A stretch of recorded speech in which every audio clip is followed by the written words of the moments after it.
वस्तु से लेकर। कांग्रेस नेता राहुल गांधी ने अडानी मामले को लेकर खूब हो हल्ला किया।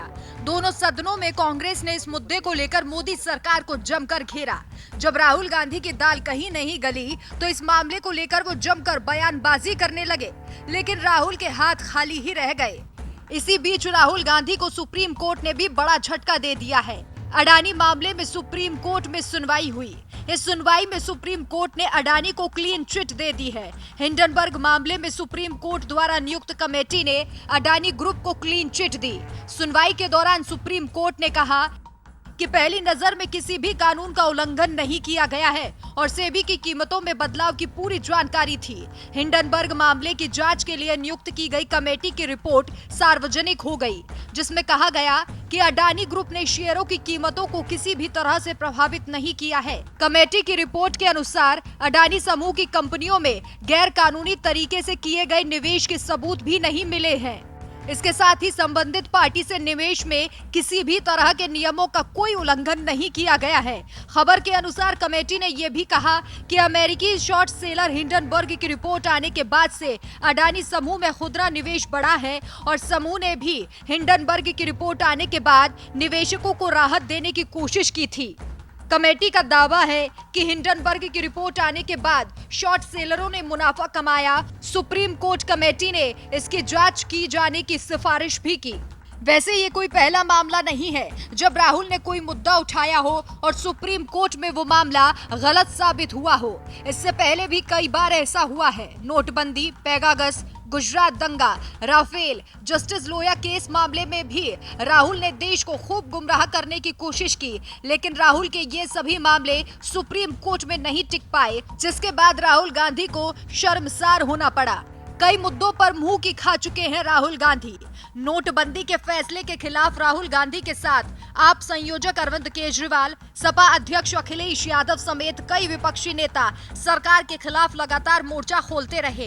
विपक्ष के नेताओं ने बिना किसी आधार के ही इसे लगातार असंवैधानिक बताया। सुप्रीम कोर्ट में कांग्रेस के वरिष्ठ नेता पी चिदम्बरम लगातार दलील देते रहे, लेकिन शीर्ष अदालत ने इससे जुड़ी सभी 58 याचिकाओं को खारिज करते हुए कहा कि इस फैसले में कोई भी त्रुटि नहीं है। गुजरात दंगों में भी मोदी को मिली क्लीन चिट। गुजरात में 2002 में हुए सांप्रदायिक दंगा मामले में विपक्ष बीते 2 दशक से पीएम नरेंद्र मोदी की भूमिका पर सवाल खड़ा करता रहा है। मनगढ़ंत आरोपों से पहले सीएम और फिर पीएम बने नरेंद्र मोदी को घेरने की सारी कोशिशें विफल साबित हुई हैं। इस मामले में गठित एसआईटी ने जब पीएम को क्लीन चिट दी तो यह मामला शीर्ष अदालत तक पहुंचा। शीर्ष अदालत ने भी न सिर्फ क्लीन चिट को सही ठहराया, बल्कि याचिका दायर करने वाली कुछ हस्तियों के खिलाफ जांच के भी निर्देश दिए। बाद में इस मामले में कुछ गिरफ्तारियां भी हुई।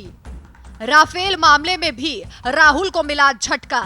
कांग्रेस सांसद राहुल गांधी ने कई बार फ्रांस से राफेल लड़ाकू विमान सौदा मामले में सीधे सीधे पीएम नरेंद्र मोदी पर आरोप लगाए। विपक्ष के अन्य नेताओं के भ्रष्टाचार के आरोपों के बाद यह मामला भी सर्वोच्च न्यायालय पहुंच गया। हालांकि जब यह मामला शीर्ष अदालत पहुंचा तो झूठे आरोप लगाने वालों को कोर्ट से ही फटकार झेलनी पड़ी। साल 2019 के अंत में आए फैसले में तत्कालीन मुख्य न्यायाधीश रंजन गोगोई की पीठ ने कहा कि सौदे की खरीद प्रक्रिया में कोई भी खामी नहीं है। मोदी सरकार ने बिल्कुल साफ और पाक खरीद की है और वायुसेना को ऐसे विमानों की जरूरत है। मोटे तौर पर सौदे में पूरी खरीद प्रक्रिया अपनाई गई है। पेगासस जासूसी, जस्टिस लोया मामले में भी सरकार को मिली क्लीन चिट। पूर्व प्रधानमंत्री राजीव गांधी के बेटे राहुल गांधी ने मोदी सरकार पर इजरायली स्पाई वेयर पेगासस के जरिए जासूसी के आरोप लगाए, लेकिन तत्कालीन मुख्य न्यायाधीश एनवी रमन की अगुवाई वाली पीठ ने मोदी सरकार को इस मामले में क्लीन चिट दी। पीठ ने कहा कि जिन 29 मोबाइल की जांच की गई उनमें से 5 मेलवेयर पाए गए हैं। इससे ये साबित नहीं होता कि ये पेगासस स्पाईवेयर हैं। सबसे बड़ी बात यह है कि आरोप लगाने वाले लोगों ने खुद अपने मोबाइल जांच के लिए नहीं दिए। इसी तरह महाराष्ट्र में निचली अदालत के जज रहे जस्टिस बीएच लोया की मौत मामले में भी मोदी सरकार और खासकर गृह मंत्री अमित शाह विपक्ष के निशाने पर रहे, लेकिन साल 2018 में शीर्ष अदालत की पीठ ने जस्टिस लोया की मौत को सामान्य मौत माना और स्वतंत्र एजेंसी से जांच कराने की याचिका खारिज कर दी। पीठ ने कहा कि इस मामले में 4 जजों के बयान पर संदेह का कोई कारण नहीं है। कई बार सुप्रीम कोर्ट से किरकिरी करा चुके राहुल को अब समझ जाना चाहिए कि बिना सबूतों के किसी पर आरोप नहीं लगाने चाहिए। सुप्रीम कोर्ट की तरफ से सरकार को इन मामलों में मिली क्लीन चिट राहुल के लिए एक बहुत बड़ा सबक है।